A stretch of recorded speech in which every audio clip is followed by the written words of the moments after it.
Hi folks, Robert Lowell Goller here. Thank you for joining me for our weekly chats about local history. I decided to go live again this week. I haven't done a live video in a while. It actually, to be honest, I was a little concerned because I hadn't set it up with my recent ones where I've done videos on the road. And I do have a couple videos from ideas that you have given me for future weeks. But this week I wanted to talk about something that's been in the news and got me thinking. With Health and Human Services Secretary Robert F. Kennedy Jr., his testimony before Congress about vaccinations, among other things, and with the state of Florida announcing that they were going to stop vaccination requirements for students in schools. The topic of vaccinations and vaccination requirements is back in the news, and it got me thinking about some history research I had been doing into vaccinations here in East Aurora, particularly in East Aurora, but of course it was happening everywhere, and it has been happening for everywhere. It is not a new thing. The debate, the great debate over whether to vaccinate, is a more than century old debate, even going back into the 1800s, all across the country, and it impacted small towns throughout the country. But what made East Aurora unique is that the debate here was led by Albert Hubbard and Albert Hubbard II, his son of the Roycroft. And what caught my eye, and I did some research into this, I did a lot of research into not only vaccinations, but how we responded as a community to outbreaks of scarlet fever, polio, and I did that research during COVID and Spanish flu back at the end of World War One. As part of that research, I came across a big debate in 1914 in the East Aurora Advertiser front page. And at that time, Albert Hubbard II, known as Bert Hubbard, he wasn't in charge of the Roycroft yet. He wasn't the mayor of East Aurora yet. He later became the mayor. But he was certainly active in the Roycroft. He was on the village board and very active in the community. And of course, because his dad was famous, world famous, and this was just a little bit before, a few months actually before his dad died on the Lusitania and he took over the Roycroft. He wrote this very large column in the East Aurora Advertiser about vaccinations for smallpox, and he was against them. And he had this whole list of reasons why he was against them, and he was saying vaccinations actually caused the illness. He was saying that the manufacturers of these vaccines, the smallpox vaccine, which had been around a long time, 100 years before that, it had been developed throughout the 1800s, not necessarily always safe, and not, they actually used the smallpox to prevent smallpox. And you'll hear stories during a documentary about John Adams. They had talked about the smallpox inoculation even in the early 1800s. But he was saying that in the modern society of 1914, they did not need the smallpox vaccine because they could prevent smallpox just by modern sanitary practices, washing your hands and things like that. And he thought that it was actually cruel and barbaric. He said this in the column in the East Aurora Advertiser, cruel and barbaric to require school children to get the smallpox vaccine. Now, the reason the smallpox vaccine was in the news was there had been an outbreak of smallpox in the previous summer of 1914, and health officials were announcing that they were going to be stricter about enforcing requirements and really pushing where it wasn't required, really pushing for people to get the smallpox vaccine. So that's the reason why Albert Hubbard II came out with this column in the East Aurora Advertiser in September of 1914. Of course, his column created a backlash from health officials, and he was only reiterating previous statements by his father, Albert Hubbard. Albert Hubbard had actually written in his magazine an essay called About Vaccination in December of 1906.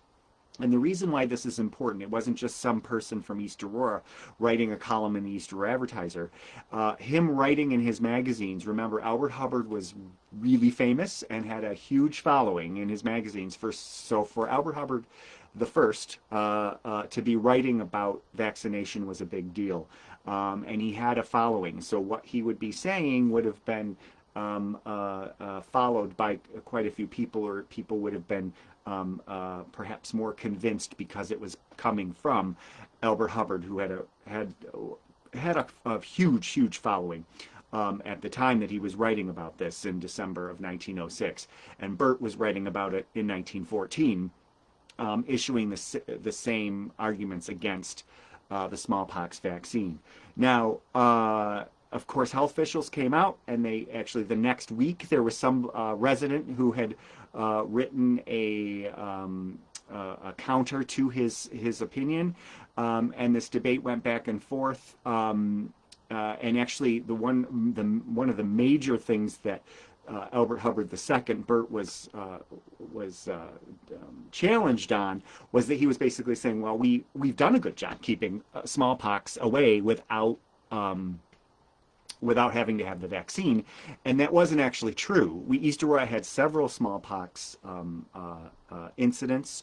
I went through, as part of my research, went back into the 1800s, and there were reports in the 1880s, 1890s of smallpox, even into the early 1900s. Actually, smallpox was one of the reasons they started keeping vital statistics records to keep track of causes of death and things like that, and the statewide health department. And what would happen is smallpox was very contagious, and one person would travel. And there was a case where a gentleman who was working at the horse farm, the village farm, Cicero Hamlin's farm on the west end of the village, went to some event, some show, came back, had smallpox, and the fear was that he was spreading it to other people. So this is what led a lot of times to a push for smallpox vaccines. It wasn't always preventative, it was reactive. So there would be a case of smallpox, people would panic, and they would get the vaccine as in response to somebody having it in the community. They wouldn't get it annually, or like we do the flu vaccine. They wouldn't get it before the flu, or before the smallpox showed up. So the health officials were putting ads in the newspaper, talking to in articles about being more preventative about it, and getting it ahead of time rather than reactive. Albert Hubbard and Albert Hubbard II didn't think people should be having to get it anyway, and they thought that it was dangerous, going against the common belief system and the science of what health officials were saying. Does this sound familiar? Yes, exact same argument we're hearing today on Capitol Hill in Florida. That debate back and forth. That's why I wanted to chat about it this week and talk a little bit about it, is because it's the arguments and the debate today is so similar to the quotes that I'm reading in the articles back in 1914 and even before that. And then, of course, as new vaccines came out, there were similar debates. Of course, throughout the 20th century up until 1969, that wasn't really, all vaccinations weren't necessarily mandated. Polio actually was a big deal. I talked to a lot of people who lived through polio, the polio scares, and when the polio vaccine came out, and at first it had a rough introduction, most parents they were just waiting for the polio vaccine to come. Like, they could not wait for it. But there's measles and smallpox. And in 1969, New York State started mandating for attendance in public school these vaccinations. And then, of course, MMR came later, mumps, measles, and rubella. So there's been a evolution in vaccinations throughout the 20th century, but the debate over whether or not to mandate them is the same as it was over 100 years ago, and I thought that was interesting. Small towns throughout the country were debating, schools, districts, and health departments throughout the country were debating particularly smallpox vaccines in the early 20th century. But what made East Aurora unique in this debate is we had someone, Albert Hubbard, who had a big soapbox, his publications, his magazines to talk about it. And that's what made East Aurora unique in the debate. And then his son put it on the front page of the East Aurora Advertiser, and the Advertiser talked about it in depth. And then there was the counter arguments the following weeks, and it was a big debate in 1914 over whether or not to get the vaccine. And doctors actually in the 1800s would advertise that they had batches of the inoculation of the vaccine.